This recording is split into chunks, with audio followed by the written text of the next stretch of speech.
संसार में हम घटनाओं को रोक नहीं सकते, लेकिन अपने मन को शांत और स्थिर जरूर बना सकते हैं। आइए सुनते हैं कुछ कहानियाँ जो मन को शांत और स्थिरता देती हैं। सच्चा बैरागी कौन? एक बार की बात है, चक्रवर्ती भरत के जीवन की एक घटना है कि एक दिन विप्रदेव ने उनसे पूछा, महाराज आप बैरागी हैं तो महल में क्यों रहते हैं? आप महल में रहते हैं तो बैरागी कैसे? मोह माया विकार वासना के मध्य आप किस तरह के बैरागी हैं? क्या आपके मन में कोई मोह पाप विकार और वासना के भाव नहीं आते? चक्रवर्ती भरत ने कहा, विप्रदेव तुम्हें इसका समाधान मिलेगा, लेकिन तुम्हें पहले मेरा एक कार्य करना होगा। जिज्ञासु ने कहा, कहिए महाराज, आज्ञा दीजिए, हम तो आपके सेवक हैं और आपकी आज्ञा का पालन करना हमारा कर्तव्य है। चक्रवर्ती भरत ने कहा, यह पकड़ो तेल से लबालब भरा कटोरा, इसे लेकर तुम्हें मेरे अंतःपुर में जाना होगा, जहाँ मेरी अनेक रानियाँ बैठी हैं जो सज धज कर तैयार मिलेंगी। उन्हें देख कर आओ और बताओ कि मेरी सबसे सुंदर रानी कौन सी है। भरत की इस बात को सुनकर जिज्ञासु बोला, महाराज आपकी आज्ञा का पालन अभी करता हूँ। अभी गया और अभी आया। तब भरत बोले, भाई इतनी जल्दी ना करो, पहले पूरी बात सुन लो। तुम्हें अंतःपुर में जाना है, पहली बात। सबसे अच्छी रानी का पता लगाना है, दूसरी बात। लबालब तेल का भरा कटोरा हाथ में ही रखना, तीसरी बात। तुम्हारे पीछे 2 सैनिक नंगी तलवारें लेकर चलेंगे और यदि रास्ते में तेल की एक बूंद भी गिर गई तो उसी क्षण यह सैनिक तुम्हारी गर्दन धड़ से अलग कर देंगे, चौथी बात। तो वह व्यक्ति चला, हाथ में कटोरा है और पूरा ध्यान कटोरे पर। एक एक कदम फूंक फूंक कर रख रहा है। अंतःपुर में प्रवेश करना है। दोनों तरफ रूप सी रानियां खड़ी हैं। पूरे महल में मानो सौंदर्य छिड़का हुआ है। कहीं संगीत तो कहीं नृत्य चल रहा है, लेकिन उसका मन कटोरे पर अडिग है। चलता गया, बढ़ता गया आगे और देखते ही देखते पूरे अंतःपुर की परिक्रमा चलाकर लगाकर चक्रवर्ती भरत के पास आ पहुंचा।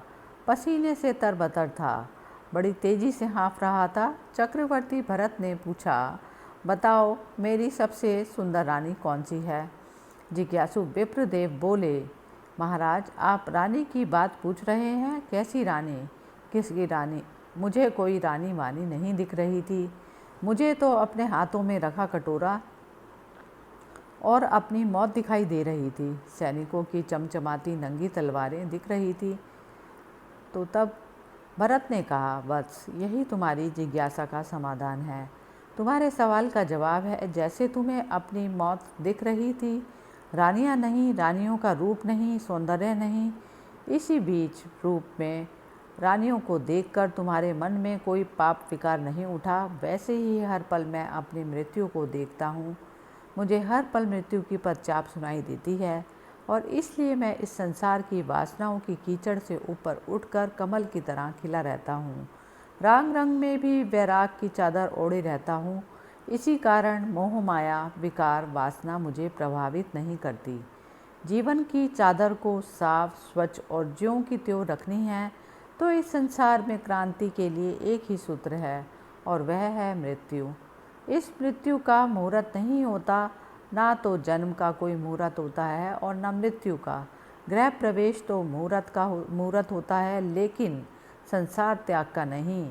संसारिक मोह माया की नश्वरता का बोध होते ही ज्ञानी पुरुष संसार को छोड़कर वन की तरफ चल देता है, क्योंकि जीवन तो वन में ही बनता है। भवनों में तो सदा जीवन उजड़ता ही रहा है। वन बनने की प्रयोगशाला है। राम बन गए तो बन गए, महावीर बन गए तो बन गए। इस कहानी में 2 संदेश हैं। एक तो वैराग्य जीवन का, जो कि अध्यात्म में रुचि रखने वालों को पसंद आता है। दूसरा विप्रदेव का उदाहरण है कि जब आपको कोई चीज़ पानी हो, अपने आप को उसमें झोंक देना। विप्रदेव को सिवाय उस तेल के लबालब भरे कटोरे के सिवाय कुछ नहीं दिख रहा था। ठीक उसी तरह यदि आपको अपना लक्ष्य पाना हो तो आपको भी वैसे ही अपने आप को उसमें पूरी तरह लगाना होगा। सब कुछ छोड़कर सिर्फ अपने लक्ष्य पर केंद्रित होना होगा। हरि ओम तत्सत। आध्यात्मिक साधकों के लिए ओशो की कहानियाँ आज भी उनकी जागृति का कारण बनती है। ओशो की कहानियों में से मुझे एक कहानी स्मरण में आती है।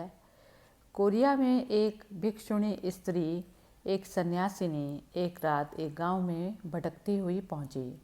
रास्ता भटक गई थी और जिस गांव में पहुंचना चाहती थी वहां ना पहुंचकर दूसरे गांव में पहुंच गई। उसने जाकर एक घर का दरवाज़ा खटखटाया। आधी रात थी, दरवाज़ा खुला, लेकिन उस गांव के लोग दूसरे धर्म को मानते थे और वह भिक्षुणी दूसरे धर्म की थी। उस दरवाजे के मालिक ने दरवाज़ा बंद कर लिया और कहा, देवी, यह द्वार तुम्हारे लिए नहीं है। हम इस धर्म को नहीं मानते, तुम कहीं और खोज लो। और उसने चलते वक्त यह भी कहा कि इस गांव में शायद ही कोई दरवाज़ा तुम्हारे लिए खुले, क्योंकि इस गांव के लोग दूसरे ही धर्म को मानते हैं और हम तुम्हारे धर्म के दुश्मन हैं। आप तो जानते ही हैं कि धर्म धर्म आपस में बड़े शत्रु हैं। एक गांव का अलग धर्म है, दूसरे गांव का अलग धर्म है। एक धर्म वाले को दूसरे के धर्म वाले यहाँ कोई जगह नहीं, कोई आशा नहीं, कोई प्रेम नहीं। द्वार बंद हो जाते हैं। द्वार बंद हो गए उस गांव में। उसने 2-4 दरवाजे खटखटाए, लेकिन दरवाजे बंद हो गए। सर्दी की रात थी, अंधेरी रात थी, वह अकेली स्त्री थी, वह कहाँ जाए। लेकिन धार्मिक लोग इस तरह की बातें कभी नहीं सोचते। धार्मिक लोग ने मनुष्यता जैसी कोई बात कभी सोची ही नहीं। वे हमेशा कहते हैं हिंदू है, मुसलमान है, बौद्ध है, ये जैन। आदमी का सीधा मूल्य उनकी नज़र में कभी नहीं रहा। उस स्त्री को वह गांव छोड़ देना पड़ा। आधी रात वह जाकर गांव के बाहर एक पेड़ के नीचे सो गई। कोई 2 घंटे बाद ठंड के कारण उसकी नींद खुली। उसने आँख खोली, ऊपर आसमान तारों से भरा था। उस पेड़ पर फूल खिले थे। रात के खिलने वाले फूल, उनके सुगंध चारों ओर फैल रही थी। पेड़ के फूल चटक रहे थे, आवाज़ आ रही थी, फूल खिलते चले जा रहे थे। वह आधी घड़ी मौन उस पेड़ के फूलों को खिलते देखती रही, आकाश के तारों को देखती रही। फिर दौड़ी गांव की तरफ। फिर जाकर उसने उन दरवाज़ों को खटखटाया जिन दरवाज़ों को उनके मालिकों ने बंद कर लिया था। आधी रात फिर कौन आ गया। उन्होंने दरवाजे खोले। वह भिक्षुणी खड़ी है। उन्होंने कहा, हमने मना कर दिया, यह द्वार तुम्हारे लिए नहीं है, फिर दोबारा क्यों आई हो। लेकिन उस स्त्री की आंखों से कृतज्ञता के आंसू बहे चले जा रहे थे। उसने कहा, नहीं, अब द्वार खुलवाने नहीं आई, अब ठहरने नहीं आई, केवल धन्यवाद देने आई हूँ। अगर तुम आज मुझे अपने घर में ठहरा लेते तो रात आकाश के तारे और फूलों को चटक कर खिल के देखना से मैं वंचित रह जाती। मैं सिर्फ धन्यवाद देने आई हूँ कि तुम्हारी बड़ी कृपा थी कि तुमने द्वार बंद कर लिए और मैं खुले आकाश के नीचे सो सकी। तुम्हारी बड़ी कृपा थी कि तुमने घर की दीवारों से मुझे बचा लिया और खुले आकाश में मुझे भेज दिया। जब तुमने भेजा था तब तो मेरे मन को लगा था कि कैसे बुरे लोग हैं। अब मैं ये कहने आई हूँ कि कैसे भले लोग हैं। इस गांव के मैं धन्यवाद देने आई हूँ। परमात्मा तुम पर कृपा करे। जैसी तुमने मुझे एक अनुभव की रात दे दी, जो आनंद मैंने आज जाना है, जो फूल मैंने आज खिलते देखे हैं, जैसे मेरे भीतर भी कोई फूल खिल गया हो, जैसे आज कोई अकेली रात में आकाश के तारे देखे हैं, जैसे मेरे भीतर ही कोई आकाश स्पष्ट हो गया और तारे खिल गए हों, मैं उसके लिए धन्यवाद देने आई हूँ। भले लोग हैं तुम्हारे गांव के। परिस्थिति कैसी है इस पर कुछ भी निर्भर नहीं करता। हम परिस्थिति को कैसे लेते हैं इस पर निर्भर करता है।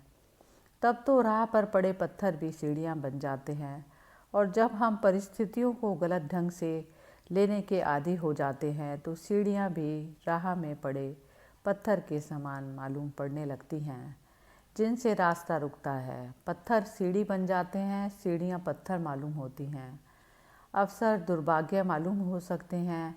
हम कैसे लेते हैं, हमारी देखने की दृष्टि क्या है, हमारी पकड़ क्या है, जीवन का दृष्टिकोण हमारा क्या है, हम कैसे जीवन को लेते हैं और देखते हैं। आशा भर कर जीवन को देखें, साधक अगर निराश से जीवन को देखेगा तो गति नहीं कर सकता।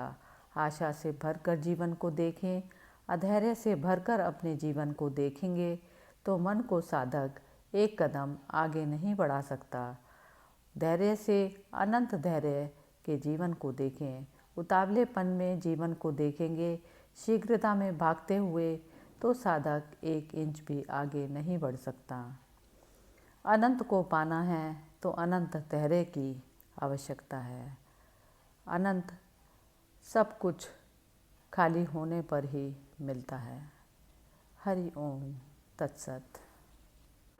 यदि अमृत में प्रवेश करना है तो अपने आप को भुलाना होगा। एक बार की बात है, यूनान में एक बहुत बड़ा मूर्तिकार हुआ। उस मूर्तिकार की बहुत बड़ी प्रशंसा थी सारे दूर दूर के देशों तक, और लोग कहते थे अगर उसकी मूर्ति रखी हो, बनी हुई, और जिस आदमी की उसने मूर्ति बनाई है वह आदमी भी उसके पड़ोस में खड़ा हो जाए श्वास बंद करके, तो बताना मुश्किल है कि कौन है मूर्ति और कौन आदमी है। उस मूर्तिकार की मौत करीब आई तो उसने सोचा कि मौत को क्यों ना धोखा दे दूं। उसने अपनी ही 11 मूर्तियां बना ली और उन 11 मूर्तियों के साथ छिपकर खड़ा हो गया। मौत भीतर घुसी, उसने देखा वहाँ 12 एक जैसे लोग हैं। वह बहुत मुश्किल में पड़ गई। एक को लेने आई थी, 12 लोग थे, किसको लेकर जाए और फिर कौन असली है। वह वापस लौटी और उसने परमात्मा से कहा, मैं बहुत मुश्किल में पड़ गई हूँ, वहाँ 12 एक जैसे लोग हैं, असली को कैसे खोजूँ। परमात्मा ने उसके कान में एक सूत्र कहा और कहा, इसे सदा याद रखना, जब भी असली को खोजना हो इससे खोज लेना। यह तरकीब है असली को खोजने की। मौत वापस लौटी, उस कमरे के भीतर गई। उसने मूर्तियों को देखा और कहा, मूर्तियाँ बहुत सुंदर बनी हैं, सिर्फ एक भूल हो गई। वह जो चित्रकार था वह बोला, कौन सी भूल।